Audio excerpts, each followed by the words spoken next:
All right, we're gonna do refresher star 72A1 Algebra 1 2022 Part 3. Y'all ready? I'm Professor Alfredo G. Olivares Jr. Let's start. All right, so this one says find the information on the graph. Here's a graph, all the points right there. Now, questions are x-intercepts. X-intercepts are right there. See, this is an x-intercept, that's an x-intercept. 0, 0, 5 halves, and 0 right there. Next thing, y-intercept. It's right here. 0, 0. Domain, left and right. So you notice that to the left, to the right, on this thing, on this graph, it goes -3, +3. And range, from the bottom part, it goes from -2 to +2 right there. Domain and the range. Now, next question. Graph is increasing. Where's it increasing? 2 to 3. 2 to 3 is increasing. From 2 to 3 is going up, up, up. And graph is decreasing from -1 to 1. From -1 to 1 is decreasing.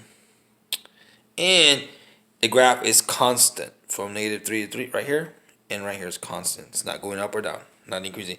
And the graph is neither even or odd. Now, hey, down here, Mom Margie's 24/7. What do they have there? I'm gonna tell you right now. They have a great boss. Okay, they have great food, and they have great work. Great work. So, need some money, need to work. There it is. 24 hours, Mom Margie's Mexican Cafe. Alright. Next question. Graph and find the area of the region bounded by F and the x-axis that lies below the x-axis. So here's the graph. So what I'm going to do is go ahead and put it in there. Put it in my graphing calculator. The windows are x min -10, x max 10, x scale 1, y min -12, y max 12, y scale 1. So now I'm going to put it this way. This is the way you put it in your calculator. Y1 equals math, number, abs, enter. You'll get this. Put that in there. Once you put it in there, you hit enter, you're going to get a graph that looks like this. Now, once you got the graph like this, what does that mean now? Now, what you're going to do is you're going to go ahead and find these points here. Do a trace on it. Got the points. Now, the next question is, how do you find the area of this triangle? Well, it's a base and a height. So the base from here to here is 6, and 2 more is 8.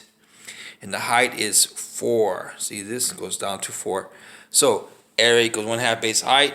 Area is 1/2 of this, 32. 32 over 2 is 16. So the area of this is 16. And there it is right there. So I got that. Okay. Next one. Solve this linear equation. So what I'm going to do is go ahead and add 900 to both sides. Once I add 900 to both sides, I have 40x equals -25x plus 4550. Add 25x, add 25x, these are gone. 65x equals this, divide by 65, 65, x is what? 70. F of x, a function, quadratic function, equals x squared minus 6. What is f of -8? What does that mean to you? It means put the number in there. Put the number in the formula. F of -8, the function, -8, -8 to -8 is 64. 64 minus that is 58. Graph the linear function g of x equals 8. That means that g of x is always 8. 8, 8. So it can be 0 and 8, 1 and 8, 5 and 8, whatever you want to put, but it's always going to be 8 here. So 0 and 8 goes up here.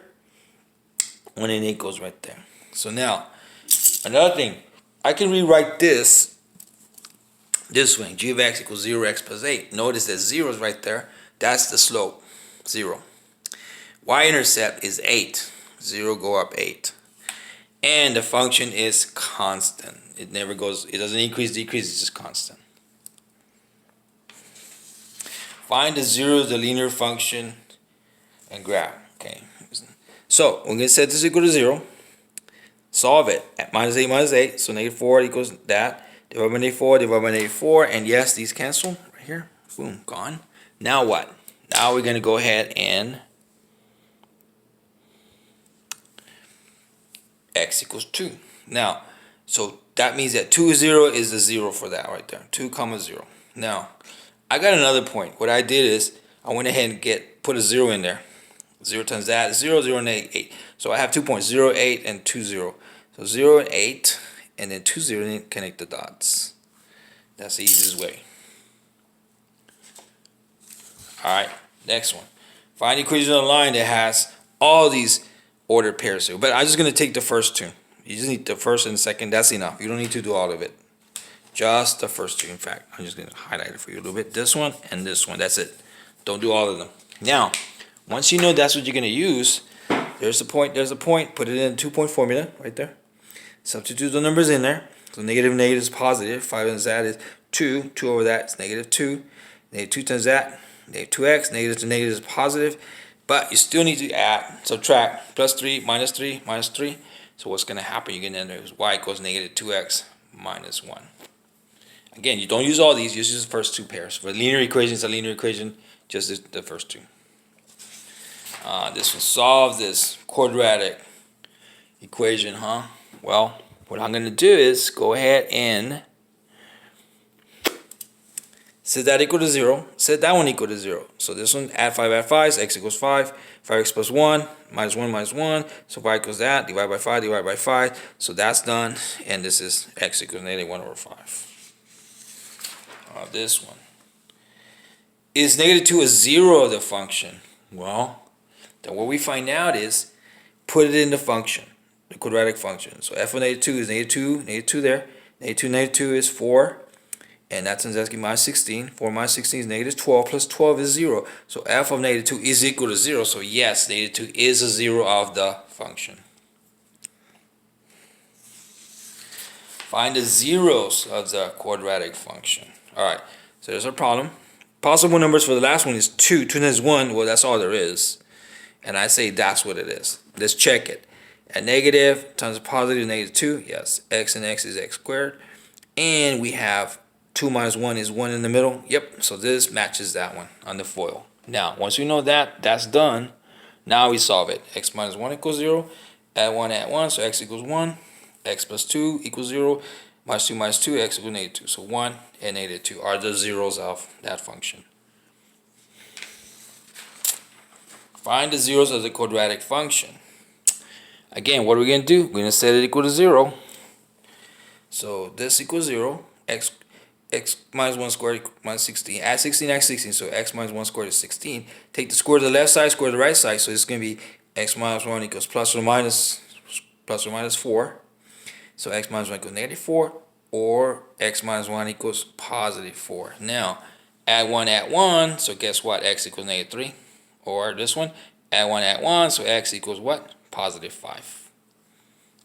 So those are the zeros of the quadratic function. Ooh, tough question here.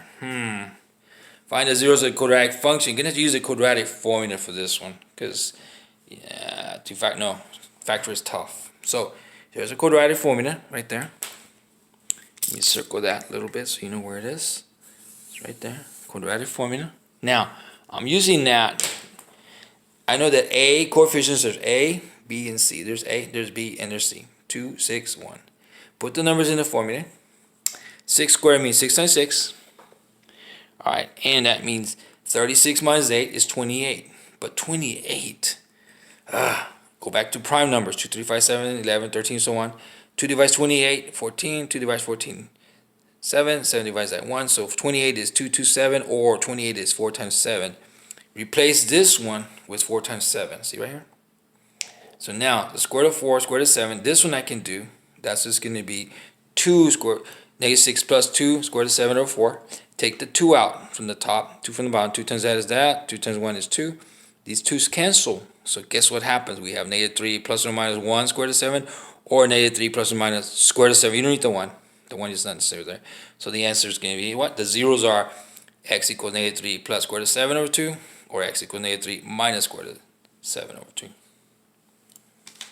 Find the real zeros of the quadratic function. Let's just factor it out. I think we can factor it out. These are the possible numbers for the first and the last. I'll say these are the numbers we're going to use. 2, 4, 3, 3. And we work it out. I think this is the way. But now, what I'm going to do is I'm going to go ahead and check it though. Negative 3 times negative 3 is negative 9. Yes. 4, that turns out is 8 squared. Yes. That turns out is 12 minus 6. So 12 minus 6 is 6. Yes. So this does FOIL out to that. So 2x plus 3 equals 0. Minus 3 minus 3. So 2x equals negative 3. Divide by 2, divide by 2. And yes, of course, you know the answer. Just cancel. Always. Yes. So now we have x equals negative 3 over 2. Or x equals 3 over 4. Divide by 4, divide by 4. Those are the zeros of that quadratic function by factoring. Graph the quadratic function. Again, I'm going to use the graphing calculator. Otherwise, it's tough. So, Windows, x min negative 10, x max is 10, x scale 1, y min is negative 12, y max is 12, y scale is 1. Use the graphing calculator. Put it in like this.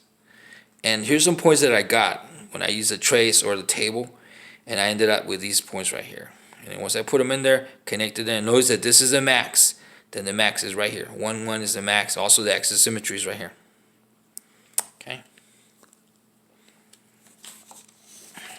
Graph the quadratic function. Same thing. I'm going to set up the windows just like the other one. See the windows right here? Use the graphing calculator, set it with the big minus signs right there. And then this is the points that I got. When I did it, I got those points right there. Put the points in there, connect the dots, and you'll notice that this is the x-intercept, the y-intercept is right there, and the vertex is right there, 2, negative 9. Also, the axis of symmetry is what? X equals 2 right here. Got it? But use the graphing calculator. Graph the quadratic function. Again, graphing calculator, I'm going to tell you right now. Set up the windows. Once you have set up the windows, then you go ahead and put it into your calculator. Use the graphing calculator, right? Equals x squared plus 6x plus 9. And these are points that I got when I did it. And I put the dots. Also notice it has 1, 0 right here. That's it. And the axis of symmetry is this one. It opens up also. Right there, there's a vertex. It's a min. And that's the x-intercept. And that's it for that one. Determine without graphing. Okay, no graphing. So graph out of the max. This has a max because this is a negative. That means this graph opens upside down like this. So it has a max. Now, what else do we know? So we're going to use the vertex max formula right here. If it's like that, it's a max.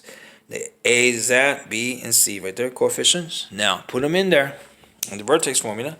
Negative B over 2A, F of negative B over T. There they are. So it's going to be negative 6 over negative 6.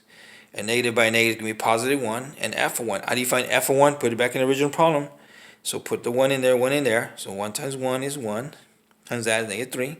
Then 6. And that's going to be a 3. 3 minus 2 is 1. So 1, 1. So 1 right here. The second number, that's the max of this. Without graphing it. Using the what? Vertex formula. Graph. Again, graphing calculator. X min, negative 10. X max 10. Y scale 1. X scale 1, Y min, Y max, Y scale. Put it in the graphing calculator. And these are points that I got. I used the trace and also the table to look at them. I found that these are the dots in there. Connect the dots. There's a max at 2, 7. It's a max 2, 7. The vertex is right there. Axis of symmetry is also at 2 right there. And he has intercepts there. And he has one there.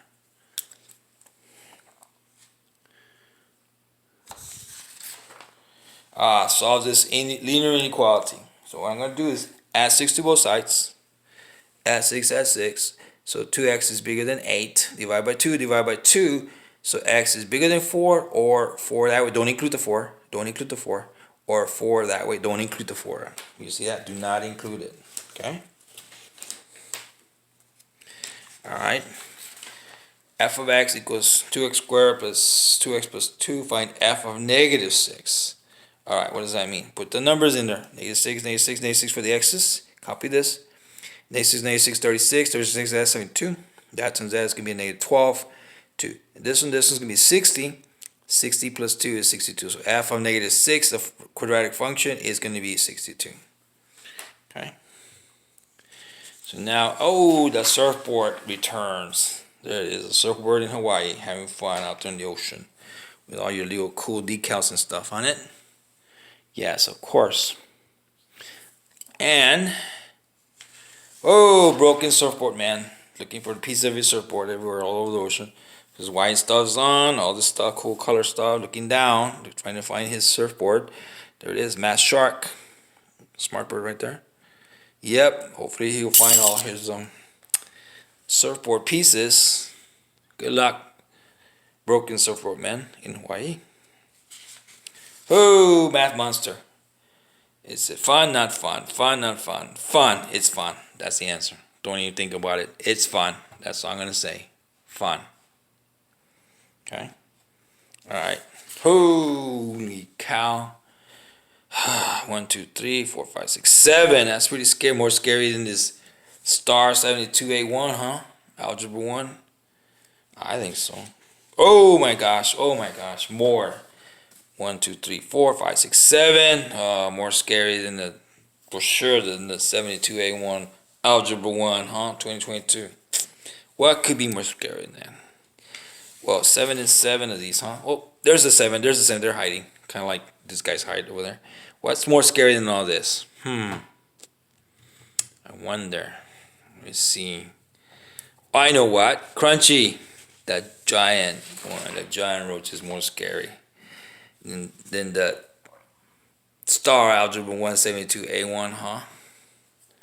Well, anyway, that's the end for now of part 3.